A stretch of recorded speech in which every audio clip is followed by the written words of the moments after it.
दोस्तों, एक बार की बात है। बरसाना गांव में एक सेठ रहता था जो बहुत धनी था। उसके 3 पुत्र थे, परंतु उसकी कोई पुत्री नहीं थी। कुछ समय पश्चात उसकी पत्नी का देहांत हो गया और सभी पुत्रों की शादी हो गई। सभी पुत्र अपने अपने कार्य में व्यस्त रहने लगे, अपने बच्चों में, अपने पत्नी के साथ। सेठ के दिल की बात सुनने वाला कोई नहीं था। सेठ को शुरू से ही इस बात का बहुत दुख था कि उसकी कोई पुत्री नहीं है, लेकिन अब उसकी पत्नी की मृत्यु के बाद उसको ये दुख और सताने लगा और वो इस बात को लेकर परेशान रहने लगा कि उसकी कोई पुत्री नहीं है। एक दिन एक महान पंडित उसके घर पर आए और उसे दुखी देखकर उसने पूछा कि तुम्हें किस बात की परेशानी है, तुम क्यों दुखी हो।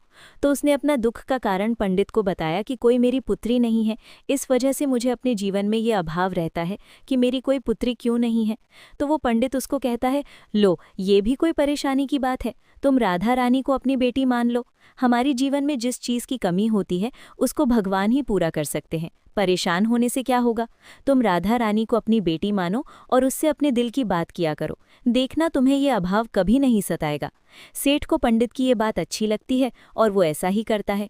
राधा रानी की मूर्ति लेकर आता है और प्रतिदिन भोजन करने से पहले राधा रानी को भोग लगाता है, फिर स्वयं भोजन करता है और सोने से पहले राधा रानी के साथ खूब सारी बातें कर सो जाता है। ऐसे ही करते करते वो दिल से राधा रानी को अपनी बेटी मानने लगा और वो भूल ही गया कि उसकी कोई बेटी नहीं है। उसे इस बात का आभास होने लगा कि उसकी पुत्री सच में है और वो बहुत दिल से उसे अपनी पुत्री मानने लगा। जब तक वो बात न करता, उसे भोजन न खिलाता, उसका मन नहीं लगता, और जब वो बात करता तो उसके मन को बहुत संतुष्टि मिलती, जैसे उसे पता नहीं क्या मिल गया हो।